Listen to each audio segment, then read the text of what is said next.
नमस्कार मित्रांनो, GS वेबटेक या यूट्यूब चॅनलवरती तुमचं पुन्हा एकदा स्वागत आहे. तर मित्रांनो, पाठीमागील व्हिडिओमध्ये आपण रिकव्हरी टेस्टिंग आपण पाहिली होती. नॉन फंक्शनल टेस्टिंगमधले पहिली जी टेस्टिंग आहे ते रिकव्हरी टेस्टिंग आपण पाठीमागील व्हिडिओमध्ये पाहिली होती. आता या व्हिडिओमध्ये आपण कॉम्पॅटिबिलिटी टेस्टिंग किंवा त्यालाच आपण पोर्टेबिलिटी टेस्टिंग असेही म्हणतो. तर ही कॉम्पॅटिबिलिटी टेस्टिंग आपण या व्हिडिओमध्ये आपण पाहणार आहोत. ही नॉन फंक्शनलमधली दुसरी टेस्टिंग आहे. नॉन फंक्शनलमध्ये टोटल 8 टेस्टिंग आहेत. त्यामधली ही दुसरी टेस्टिंग ते म्हणजे कॉम्पॅटिबिलिटी टेस्टिंग. तर ही कॉम्पॅटिबिलिटी टेस्टिंग का करतात?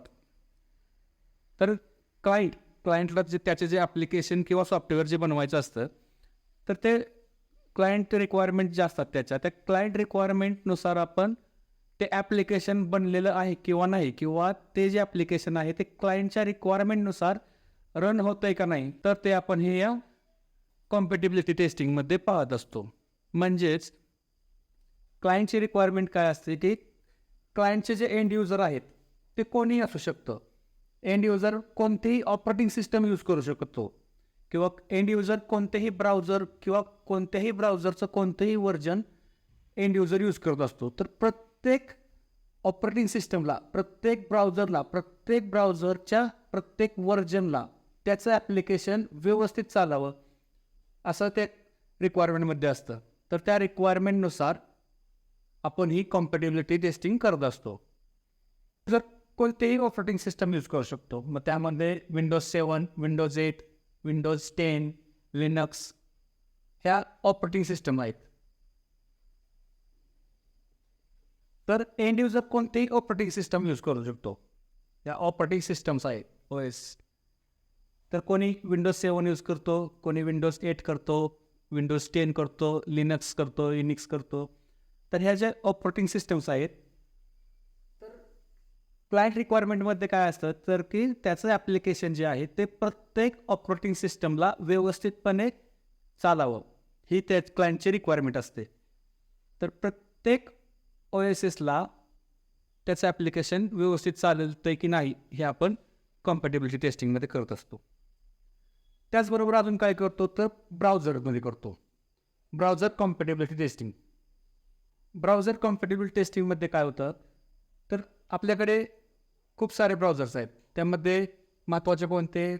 क्रोम, फायरफॉक्स, त्यानंतर मायक्रोसॉफ्ट एज किंवा सफारी, ओपेरा. तर हे जे ब्राउझर्स आहेत तर क्लायंटच्या रिक्वायरमेंटमध्ये असतं की त्याचं ॲप्लिकेशन OSS सोबत त्याचं प्रत्येक ॲप्लिकेशन हे प्रत्येक ब्राउझरवरती व्यवस्थितपणे चालावं. त्याचं ॲप्लिकेशन किंवा त्याचे जे सॉफ्टवेअर आहे ते क्रोम ब्राउझरवरती किंवा फायरफॉक्स किंवा किंवा मायक्रोसॉफ्ट एज किंवा सफारी, ओपेरा ह्या प्रत्येक ब्राउझरवरती व्यवस्थित चालते की नाही हे आपण कॉम्पॅटिबिलिटी टेस्टिंगमध्ये करत असतो. त्यामध्ये काय करतो आपण, क्रोम ब्राउझरमध्ये घेतलं तर क्रोम ब्राउझरला ती URL ओपन करतो. तर ती ओपन करून त्याच्यावरती टेस्टिंग करत असतो. त्याचबरोबर तसंच ते आपण फायरफॉक्सला पण तसंच सेम प्रोसेस करतो, ला पण करतो, मायक्रोसॉफ्ट एजला पण करतो, सफारीला, ओपेराला, अशा या प्रत्येक ब्राउझरवरती आपण ते ॲप्लिकेशन किंवा ते सॉफ्टवेअर आहे ते आपण टेस्ट करत असतो. तर हे ब्राउझर कॉम्पॅटिबिलिटी टेस्टिंगचे 2 भाग आहेत. क्रॉस ब्राउझिंग टेस्टिंग आणि दुसरं आहे ते व्हर्जन कंपॅरिझन टेस्टिंग. हे 2 भाग पडतात. व्हर्जन कंपॅरिझन टेस्टिंग म्हणजे काय तर प्रत्येक ब्राउझरचं जे काही नवीन नवीन व्हर्जन आलेले असतात तर त्या प्रत्येक व्हर्जनवरती क्लायंटचं जे ॲप्लिकेशन आहे ते व्यवस्थित चालते का नाही हे आपण यामध्ये चेक करत असतो. क्रोमचं प्रत्येक ब्राउझरचं प्रत्येक वेळी नवीन अपडेट किंवा नवीन व्हर्जन येत असतं. तर ते प्रत्येक व्हर्जनमध्ये त्याचं जे ॲप्लिकेशन किंवा सॉफ्टवेअर आहे ते व्यवस्थित चालते का नाही हे आपण व्हर्जन कंपॅरिझन टेस्टिंगमध्ये करत असतो. तर या ठिकाणी काही एंड युजर जे आहेत ते ओल्ड व्हर्जन यूज करत असतात. काही एंड युजर आहेत ते न्यू व्हर्जन यूज करत असतात. प्रत्येक वेळी अपडेटेड नवीन नवीन वर्जन असतात. कोणी कोणताही यूज करू शकतो, ओल्ड करू शकतो, न्यू करू शकतो. तर क्लायंट रिक्वायरमेंटमध्ये काय असतं, तर त्याचं जे ॲप्लिकेशन आहे ते प्रत्येक व्हर्जनमध्ये व्यवस्थितपणे किंवा कोणताही एरर किंवा कोणताही डिफेक्ट न येता व्यवस्थितपणे चालावं, हे त्याच्या रिक्वायरमेंटमध्ये असतं. जसं त्याचं ॲप्लिकेशन ओल्ड व्हर्जनमध्ये चालत होतं तसं त्याचं न्यूमध्ये चालायला हवं. जसं त्याचं ॲप्लिकेशन क्रोममध्ये चालतंय, फायरफॉक्समध्ये चालतंय, तसंच सफारी, ओपेरा ह्यामध्ये त्याचं ॲप्लिकेशन चालावं. हे असं क्लायंटची रिक्वायरमेंटमध्ये असतं. तर ही सर्व गोष्टी ज्या आहेत, हे सर्व जे टेस्टिंग्स आहेत ते आपण कॉम्पॅटिबिलिटी टेस्टिंगमध्ये करत असतो. ते आपण सर्व डिटेलमध्ये लिहून घेऊया की कॉम्पॅटिबिलिटी टेस्टिंग म्हणजे काय किंवा पोर्टेबिलिटी टेस्टिंग म्हणजे काय, हे आपण डिटेलमध्ये लिहून घेऊया. तर कम्पॅटिबिलिटी टेस्टिंगमध्ये आपण काय लिहू शकतो, during this testing test engineer is going to validate whether an application runs on customer expected platform or not. During this testing, test engineer validate whether an application runs on customer expected platforms or not. म्हणजे कस्टमरच्या एक्सपेक्टेशननुसार ते application चालते की नाही हे आपण compatibility टेस्टिंगमध्ये आपण check करत असतो. त्यानंतर यामधली पहिली जी टेस्टिंग होती ती म्हणजे OS कॉम्पॅटिबिलिटी टेस्टिंग.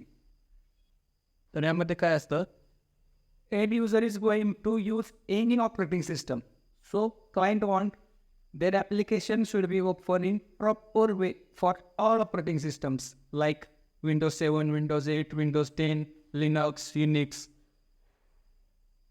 OS कॉम्पॅटिबिलिटी टेस्टिंगमध्ये काय, तर end user is going to use any operating system, so client want his application should open in proper way for all operating systems like Windows 7, Windows 8, Windows 10, Linux, Unix.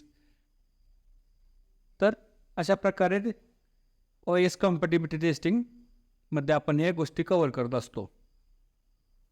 तर अशा प्रकारचे requirement क्लायंटच्या असतात OS मध्ये. तर हे तुम्ही लिहून घ्या, तुम्हाला हे पुढे इंटरव्ह्यूमध्ये विचारतील त्यावेळेस तुम्हाला सांगण्यासाठी सोपं जाईल. हे तुम्ही लिहून घ्या. तर आता पुढे ब्राउझर कॉम्पॅटिबिलिटी टेस्टिंग आपण पाहणार आहोत. त्याचे दोन भाग पडतात, क्रॉस ब्राउझिंग टेस्टिंग आणि दुसरं होतं ते व्हर्जन कंपॅरिझन टेस्टिंग. हे दोन आपण पाहूया. हे आहे ते browser compatibility testing. Browser compatibility टेस्टिंगमध्ये दोन भाग पडतात. त्याचा पहिला आहे क्रॉस ब्राउझिंग टेस्टिंग. तर in this testing we are going to map with different browsers. In this testing we are going to map different browsers, किंवा त्याला आपण अजूनही असंही म्हणू शकतो, same application is run on different browsers or not. Same application is run on different browsers or not. तर cross browsing टेस्टिंगमध्ये आपण म्हणू शकतो की in this testing we are going to map different browsers किंवा same application runs on different browsers or not. हे झालं cross browsing टेस्टिंगचं. त्यातला दुसरा भाग आहे, ह्याला आपण फॉर एक्झाम्पल असंही म्हणू शकतो, क्रोम, फायरफॉक्स, सफारी, ओपेरा, हे जे आहेत ब्राउझर्स ते आपण फॉर एक्झाम्पलमध्ये जाऊ शकतो. Version comparison